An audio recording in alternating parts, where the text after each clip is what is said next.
बिस्मिल्लाहिर्रहमानिर्रहीम। अस्सलाम वालेकुम नाज़रीन, आप यूट्यूब चैनल देख रहे हैं। मैं इमरान खान हूँ।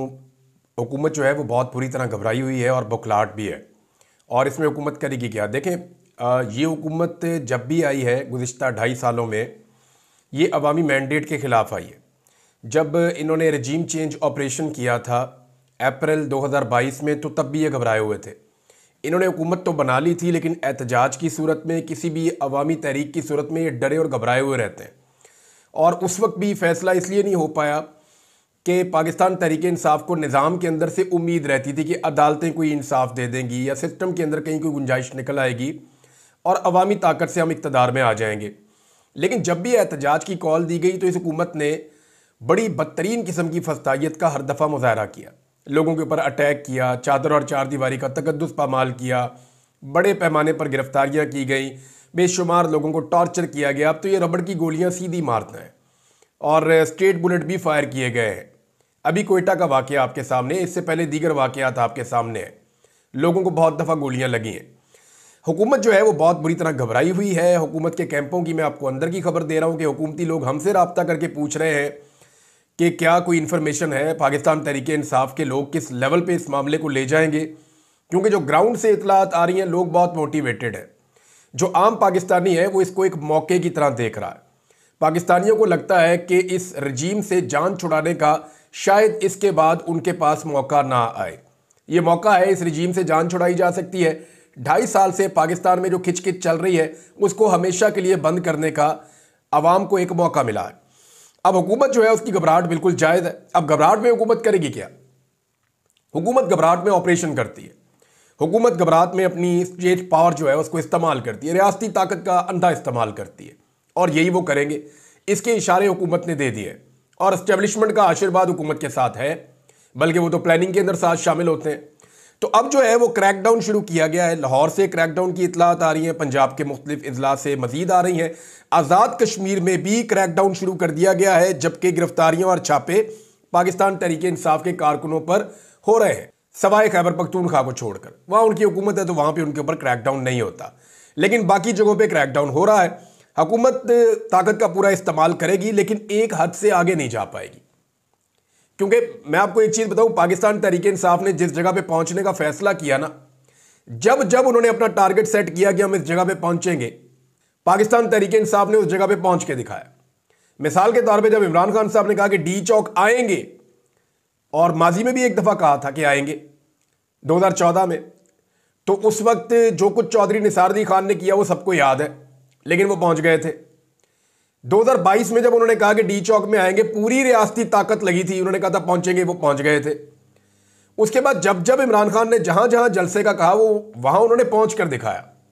अभी फाइनली जो पाकिस्तान तहरीक इंसाफ जब जलसे कर रही थी तो तमाम जलसों में रुकावटें थी, लेकिन तहरीक इंसाफ ने उस जगह पे जाके अपने कदम रख के वीडियो बना के इनके लोगों ने दिखाई कि हम यहां पे आ गए हैं। फाइनली डी चौक पे भी अभी अक्टूबर के अंदर पाकिस्तान तहरीक इंसाफ के लोग पहुंच गए थे, बहुत बड़ी तादाद में, लेकिन क़यादत के ना होने की वजह से सिचुएशन फिर किसी और तरफ चली गई। अब मामला यह है कि पाकिस्तान तहरीक इंसाफ इस मरतबा डी चौक कैसे पहुंचेगी, उसकी पूरी एक हिकमत अमली है। अभी हुकूमत के लिए भी हालात उतने आसान नहीं होंगे, लोग बहुत तंग आ गए हैं और इस्लामाबाद के अंदर जो मुखालफत है वो बहुत बढ़ गई है। इस हुकूमत के खिलाफ इस्लामाबाद के अंदर जो मुखालफत है लोगों में, वो बहुत ज्यादा बढ़ गई है। अंदर से जो रिजेंटमेंट आ रही है, जो अंदर से मुजामत हो रही है इस्लामाबाद के अंदर से, वो इतनी सख्त है कि बाहर वाले लोगों को टैकल करें या अंदर वाले लोगों को टैकल करें। और अगर सिंध से और पंजाब से पुलिस को लेकर जाते हैं तो सिंध को और पंजाब को फिर कौन टैकल करेगा? अगर फौज को लेकर आते हैं तो फौज को तो सियासी मामले में लाना ही नहीं चाहिए, और वो पहले भी कुछ नहीं करती और वो आइंदा भी कुछ नहीं करेगी। और अगर कुछ करेगी तो उसका एक बहुत बड़ी कीमत होती है जो देनी पड़ती है, उस मुल्क को देनी पड़ती है। अब एक हद से आगे ये बढ़ नहीं पाएंगी। उसकी एक और बड़ी वजह भी है, आलमी प्रेशर बहुत बढ़ गया है। अमेरिका से, बरतानिया से, अक़वाम मुत्तहिदा से, यूरोपीय ममालिक से, पूरी दुनिया से, इवन गल्फ से और हर जगह से इनके ऊपर यह प्रेशर आ रहा है कि आप पाकिस्तान में जो कुछ भी कर रहे हैं वो पाकिस्तान को सूट नहीं कर रहा। पाकिस्तान में जो पॉलिटिकल अनस्टेबिलिटी है उसकी वजह से पाकिस्तान की मईशत ठीक नहीं हो सकती। पाकिस्तान और गरीब और ख़राब होता चला जाएगा, और उसकी एग्जाम्पल्स मौजूद हैं। ये एक हद से आगे नहीं बढ़ पाएंगे। अगर अवाम अपनी ताकत के जरिए से इस्लामाबाद पहुंचकर बैठ गए तो फिर गेम इनके हाथ से निकल जाएगा।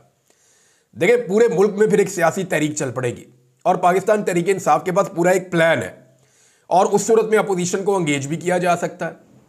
यानी जो अपोजिशन है, अब बीच में एक लिंक तो है ना फजलुर रहमान साहब का, कोई माने या ना माने, जमात इस्लामी है फजलुर रहमान साहब। हालांकि फजलुर रहमान साहब हमेशा एस्टेब्लिशमेंट के साथ खड़े होते हैं, हमेशा जाकर खड़े होते हैं वो हुकूमत के साथ, लेकिन क्योंकि पाकिस्तान तहरीक इंसाफ के कुछ लोग उनके साथ कंफर्टेबल हैं तो बातचीत करने में प्रॉब्लम आएगी नहीं। तो अल्टीमेटली जो हल है इन सारे मसाइल का वो अगले इलेक्शंस के अंदर है। आलमी दबाव अगर बढ़ता है और पाकिस्तान में अगर पब्लिक अपना दबाव बढ़ाने में कामयाब हो जाती है, जो वो इस्लामाबाद में बढ़ाना चाह रहे हैं, पाकिस्तान तहरीक इंसाफ की प्लानिंग तो यही है, तो अगर ये दबाव बढ़ जाता है तो मामला एक नए इंतखाबात की तरफ जाएगा, क्योंकि मईशत मजीद बोझ नहीं उठा सकती, होगा यही। और आलमी प्रेशर जो है वो इसकी एक बहुत बड़ी वजह है। मैं आपको एक चीज़ बताऊं, ये जो क्रैकडाउन हो रहे हैं ना, इसकी पाकिस्तान तहरीक इंसाफ के लोगों को वीडियो जरूर बनानी चाहिए। जिसके घर के ऊपर भी क्रैकडाउन हो वो नहीं बना सकता, साथ वाला बनाए हमसाया उसका। कुछ भी करें, हर चीज़ की विजुअल बनाएं। आपके घरों में जो सीसीटीवी कैमरास लगे हुए हैं इन्हें ऑनलाइन करवाएं, और इनकी एक्सेस जो है वो किसी और जगह पे भी रखें। इनका डाटा स्टोर करें, वो पहुंचाएं सबको, और वो डाटा ओवरसीज पाकिस्तानियों को दें, ताकि पूरी दुनिया के अंदर एक्सपोज किया जा सके इस रजीम को कि कितनी ज्यादती और जुल्म कर रहे हैं, कि आम शहरियों के घरों के अंदर घुस के चादर और चारदीवारी का तकद्दुस पामाल करते हैं, और इंसानी हकूक की बदतरीन खिलाफ वर्जियां और फाशिज्म पाकिस्तान में की जा रही है। तो ये तो सबको वीडियोस बना के एक्सपोज तो जरूर करना चाहिए। अब जो हुकूमत के सख्त तरीन हमायती है उनमें से भी लोग अब आवाजें उठाना शुरू हो गए हैं। हामिद मीर साहब को बहुत पहले ये बात समझ आ गई थी। देखिए, हामिद मीर साहब ने लंबे अरसे तक इमरान खान साहब की मुखालफत की है, और जब ये रजीम चेंज हो रहा था तो उस वक्त जब रजीम चेंज हो रहा था तो ऐसा लगता था कि शायद वो उसके बेनिफिशरी है, वो उसको इंजॉय कर रहे थे, उनके एटीट्यूड से ऐसा लगता था। लेकिन वक्त के साथ साथ उन्हें समझ आई कि नहीं, ये पब्लिक के साथ जुल्म और ज्यादती हो रही है, और अब वो जो बात कर रहे हैं वो जुल्म और ज्यादती के खिलाफ बात कर रहे हैं। इसी तरह और बहुत सारे सहाफ़ी हैं। लेकिन यहाँ नजम सेठी साहब को अगर आप सुने तो नजम सेठी साहब ने भी एक एतराफ़ कर लिया है। मैं उनका स्टेटमेंट निकाल के आपको सुनाता हूँ ताकि आपको समझ आए कि मामला कहाँ तक पहुँच गया है। नजम सेठी का कहना है कि जी, एक इमरान खान को रोकने के लिए मुल्क की मईशत को तबाह बर्बाद कर दिया गया। अपने एक शॉर्ट टर्म की बका के लिए सारी मईशत को, यूथ के फ़ायदे को दांव पर लगा दिया।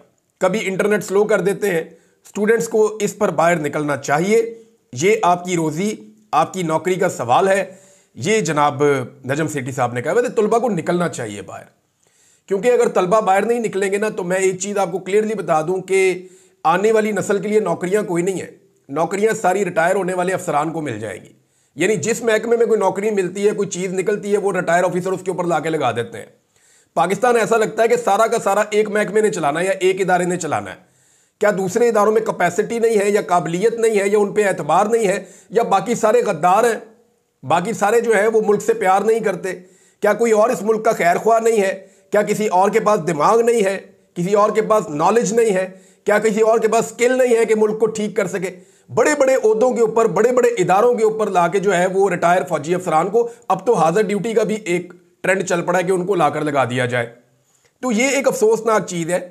ये जो इदारे सिविलियंस के काम करने के हैं वहां पे उन्हें काम करने देना चाहिए। बहरहाल नजम सेठी साहब ने जो बातें की हैं, अब उन्होंने ये हकीकत तस्लीम कर ली है। इससे पहले जो वो रिपोर्टिंग करते रहे गुज़िश्ता 2 साल 2.5 साल में, वो एस्टेब्लिशमेंट की या पीडीएम की ख्वाहिशात को खबरें बना बना कर पेश करते रहे। उनकी बहुत सारी खबरें बाउंस भी हुई। मुझे ऐसा लगता है कि नजम सेठी साहब ने या तो कहीं गैर मुल्की दौरा किया है जहां उन्हें जाके हकीकत का आइडिया हुआ, या नजम सेठी साहब ने, मेरे ख्याल में उनके कुछ चाहने वालों ने या जानने वालों ने उन्हें समझाया कि भी हकीकत तस्लीम कर लें, इसी में भी आपकी भलाई और पाकिस्तान की भलाई भी इसी में है।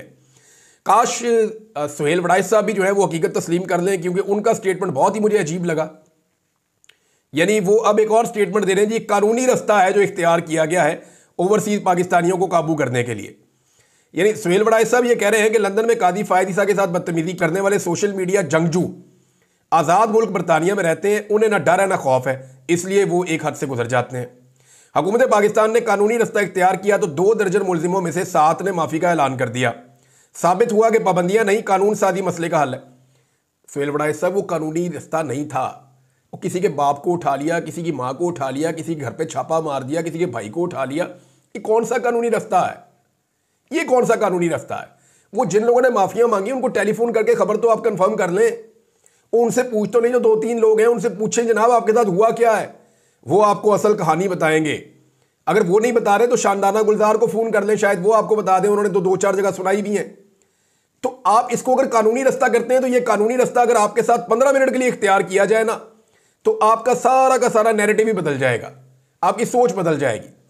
तो मेरे ख्याल में ये कानूनी रास्ता नहीं था, ये जबर था, फस्तायत थी जो उनके साथ की गई है, उनके रिश्तेदारों के साथ की गई है। लेकिन इसके बावजूद वो लोग अभी भी खड़े हैं। वो फिर एवन फील्ड के बाहर जाके खड़े होकर नारे लगा रहे थे कि जनाब हमने इनको बख्शिश नहीं देनी, इन्होंने पाकिस्तान को माफ नहीं किया, हम इन्हें माफ नहीं करेंगे। बहरहाल ये क्रैकडाउन नाज़रीन चल रहा है, जबकि दूसरी तरफ पाकिस्तान तहरीक इंसाफ भी तैयारियां कर रही है। तहरीक इंसाफ की जो तैयारी है वो ये है जी कि इस्लामाबाद में अब एक सिमत से दाखिल नहीं होना। नॉर्मली होता यह था कि इस्लामाबाद में दाखिल होने के लिए तहरीक इंसाफ एक ही रास्ता इख्तियार करती थी और सारे कंटेनर, सारी रुकावटें, सारा मामला उसी रास्ते पे खड़ा कर दिया जाता था और वो एक रास्ता ब्लॉक कर दिया जाता था। पीछे 50,000 1 लाख जितना आदमी आ रहा है वो सारा उधर ही ब्लॉक है। अब क्योंकि वहां एक लंबी लड़ाई लगती थी तो वहां से लोग कुछ डिस्पर्स भी हो जाते थे।